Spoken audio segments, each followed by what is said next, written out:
Hello friends, ഇന്ന് ഞാനൊരു vanilla കേക്കിൽ പിങ്ക് ചോക്ലേറ്റ് ഗനാഷ് ഡ്രിപ്പ് ചെയ്തിട്ടുള്ള സിമ്പിൾ കേക്ക് റെസിപ്പിയാണ് ഷെയർ ചെയ്യുന്നത്. വലിയൊരു ഡെക്കറേഷനോ കാര്യങ്ങളോ ഒന്നുമില്ല, അതുകൊണ്ട് തന്നെ എല്ലാവർക്കും ഈസി ആയിട്ട് ഈ കേക്ക് ചെയ്തെടുക്കാൻ പറ്റും. മോളുടെ ഫസ്റ്റ് ബർത്ത്ഡേക്ക് ഉണ്ടാക്കിയ കേക്കായിരുന്നു. ഇതിന് ബേസായിട്ട് വെക്കുന്ന കേക്കിൻ്റെ റെസിപ്പി ഞാൻ ഓൾറെഡി അപ്ലോഡ് ചെയ്തിട്ടുണ്ട്. ലിങ്ക് ഞാൻ ഡിസ്ക്രിപ്ഷൻ ബോക്സിൽ കൊടുക്കാം, കാണാത്തവരുണ്ടെങ്കിൽ കാണാം. അപ്പോൾ നമുക്ക് ഈ കേക്ക് എങ്ങനെ ഈസി ആയിട്ട് ചെയ്തെടുക്കാമെന്ന് നോക്കാം. ഒരു മണിക്കൂറിന് മുന്നേ തന്നെ ഫ്രീസറിൽ വെച്ചിട്ടുണ്ടായിരുന്ന ബൗളും വിസ്കുവാണിത്. ഇങ്ങനെ ചെയ്താൽ പെട്ടെന്ന് ക്രീം സ്റ്റിഫായി കിട്ടും.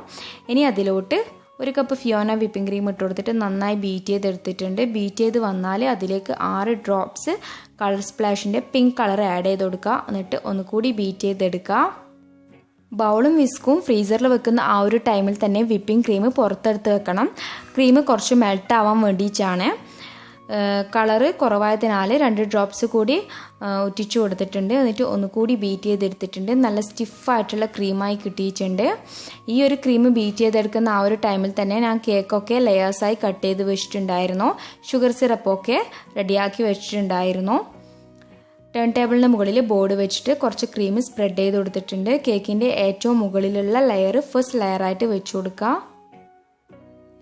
എന്നിട്ട് അതിന് മുകളിലേക്ക് ഷുഗർ സിറപ്പ് ഒഴിച്ചു കൊടുക്കുക. നന്നായിട്ട് വെറ്റ് ചെയ്തെടുക്കണം കേക്ക്. 3/4 കപ്പ് വെള്ളത്തിൽ 4 ടേബിൾ സ്പൂൺ ഷുഗർ ഒഴിച്ചു കൊടുത്തിട്ട് നന്നായി മെൽറ്റ് ചെയ്തെടുത്തതാണ്. 1 ടേബിൾ സ്പൂൺ മിൽക്ക് മെയ്ഡ് കൂടി ആഡ് ചെയ്ത് കൊടുത്തിട്ടുണ്ട്. കേക്ക് നന്നായി വെറ്റ് ചെയ്തെടുത്തിട്ടുണ്ട്. ഇനി ഇതിന് മുകളിലേക്ക് ക്രീം സ്പ്രെഡ് ചെയ്ത് കൊടുക്കുക. കുറച്ച് കട്ടിയിൽ തന്നെ ക്രീം ഇട്ട് കൊടുക്കുക, എന്നാലേ കഴിക്കുന്ന ടൈമിൽ നല്ലൊരു ടേസ്റ്റ് ഉണ്ടാവുമല്ലോ. എന്നിട്ട് ഐസിങ് നൈഫ് വെച്ചിട്ട് എല്ലാ സൈഡിലും ഒരുപോലെ ആക്കിയെടുത്തിട്ടുണ്ട്.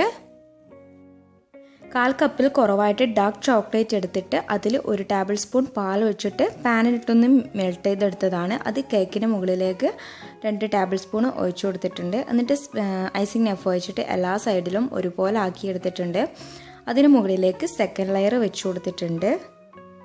ഫസ്റ്റ് ലെയറിൽ ചെയ്തതുപോലെ തന്നെ ആദ്യം ഷുഗർ സിറപ്പ് വെച്ചിട്ട് നന്നായി വെറ്റ് ചെയ്ത് കൊടുക്കുക. അതിന് മുകളിലേക്ക് ക്രീം സ്പ്രെഡ് ചെയ്ത് കൊടുത്തിട്ട് എല്ലാ സൈഡും ഒരുപോലെ ലെവൽ ചെയ്തെടുക്കുക.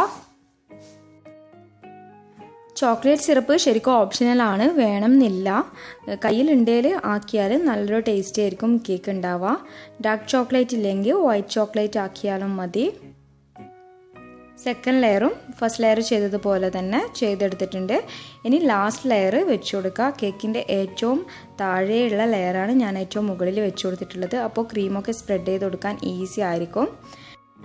ലാസ്റ്റ് ലെയറും ഷുഗർ സിറപ്പ് വെച്ചിട്ട് വെറ്റ് ചെയ്തെടുത്തിട്ടുണ്ട്. എന്നിട്ട് ക്രം കോട്ട് ചെയ്തിട്ട് 15 മിനിറ്റ് ഫ്രീസറിൽ വെച്ചിട്ടുള്ള കേക്കാണ്. അതിലേക്ക് ലാസ്റ്റ് ക്രീം ഫ്രോസ്റ്റിംഗ് കൂടി ചെയ്തെടുക്കുന്നുണ്ട്.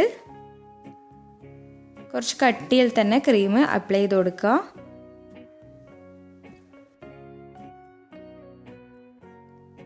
ക്രീം മുഴുവനായിട്ട് അപ്ലൈ ചെയ്ത് കൊടുത്ത് ഐസിങ് നൈഫൊക്കെ വെച്ചിട്ട് ഒന്ന് ലെവൽ ചെയ്തെടുത്തിട്ടുണ്ട്. ഇതുപോലൊരു ഡിസൈന് ഞാൻ ചെയ്ത് കൊടുക്കുന്നുണ്ട്.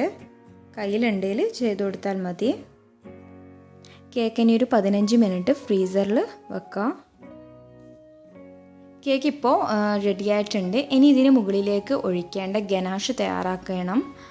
അതിനായിട്ട് 1/4 കപ്പിൽ കുറവായിട്ട് വിപ്പിംഗ് ക്രീം എടുത്തിട്ടുണ്ട്. അതൊരു പാനിലിട്ട് മീഡിയം ഫ്ലെയിമിലിട്ട് ചൂടാക്കുക. അതിലേക്ക് 1/2 കപ്പ് വൈറ്റ് ചോക്ലേറ്റ് ഇട്ട് കൊടുക്കുക. 1 ടേബിൾ സ്പൂൺ ബട്ടർ കൂടി ഇട്ടിട്ട് മെൽറ്റ് ചെയ്തെടുക്കുക. നന്നായിട്ട് കട്ടയൊന്നുമില്ലാതെ അതിലേക്ക് 2 ഡ്രോപ്സ് പിങ്ക് കളർ, എത്ര കളർ വേണോ അത്രയും കളർ ആഡ് ചെയ്ത് കൊടുക്കാം. ഈ ഒരു ടൈമിൽ നിങ്ങൾക്ക് ഏത് കളറാണോ ഇഷ്ടം ആ കളർ ആഡ് ചെയ്ത് കൊടുക്കാം. ഞാനിപ്പോൾ പിങ്ക് കളറാണ് ചെയ്തിട്ടുള്ളത്. അത് ചെറുതായിട്ടൊന്ന് തണിഞ്ഞ് വന്നാൽ കേക്കിന് മുകളിലേക്ക് ഒഴിച്ചു കൊടുക്കുക. ഗനാഷൊക്കെ ഒന്ന് സെറ്റായിട്ട് കട്ട് ചെയ്യാൻ പോകുന്ന ആ ഒരു ടൈമിൽ ഞാൻ ആൽഫബറ്റ് മോൾഡിൽ ഫോണ്ടൻറ്റ് വെച്ചിട്ട് നെയിം എഴുതിയിട്ടുണ്ട്. അതുപോലെ ലവ് കട്ടർ വെച്ചിട്ട് കുറച്ച് ഡിസൈനൊക്കെ ചെയ്തെടുത്തിട്ടുണ്ട്. ഫോണ്ടൻറ്റ് നമ്മൾ യൂസ് ചെയ്യുന്ന ടൈമിൽ കട്ട് ചെയ്യാൻ പോകുന്ന ആ ഒരു ടൈമിൽ തന്നെ വെച്ച് കൊടുക്കുക, അല്ലെങ്കിൽ ഒരു ഓയിലി ആയിട്ടുണ്ടാകും. ഇഷ്ടമുള്ള രീതിയിൽ നമുക്ക് കേക്കിനെ ഡെക്കറേറ്റ് ചെയ്തെടുക്കാം. ഞാനിപ്പോൾ ഈ രീതിയിലാണ് ചെയ്തെടുത്തിട്ടുള്ളത്. അപ്പോൾ എൻ്റെ ഇന്നത്തെ വീഡിയോ എല്ലാവർക്കും ഇഷ്ടമായെന്ന് കരുതുന്നു. ഇഷ്ടമായി ലൈക്ക് ചെയ്യാനും ഫാമിലി ഫ്രണ്ട്സിന് ഷെയർ ചെയ്യാനും സബ്സ്ക്രൈബ് ചെയ്യാനും മറക്കരുത്. കൂടാതെ ബെല്ലൈക്കണിൽ ഓൾ എന്നുള്ള ഓപ്ഷൻ കൂടി പ്രസ് ചെയ്യുക. അപ്പോൾ എൻ്റെ പുതിയ പുതിയ വീഡിയോസ് നിങ്ങൾക്ക് നോട്ടിഫിക്കേഷനായി ലഭിക്കുന്നതാണ്. അപ്പോൾ അടുത്ത നല്ലൊരു വീഡിയോയുമായി വരുന്നത് വരെ ബൈ ബൈ. താങ്ക്